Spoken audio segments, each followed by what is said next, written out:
Welcome, in front of me I have Xiaomi Mi 11i, and today I'll show you how you can activate Quick Launch. So at the first you have to go for the settings, find additional settings, and then go for the gesture shortcuts. And we got a few options to use this feature. We got the double tap fingerprint sensor, double press power button, or double press volume down button. For example, we are going to set it up for the two options. Let's choose turn on torch when I double press the power button, and also go for the double tap fingerprint sensor, and let's open the calculator and take a look right now. When I double press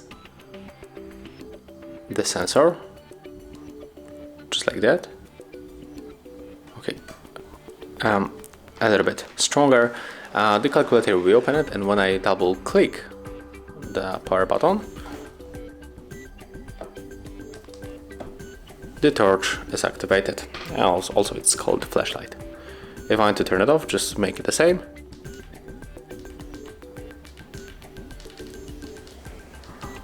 So as you can see, we have to make it very quick.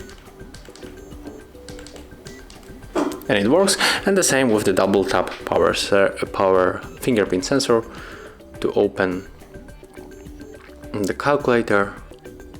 So take a look. There is open it. Let's make it another time. And that's how it works. So that's how we can activate these features. If you find this video helpful, remember to leave a like, comment, and subscribe to our channel.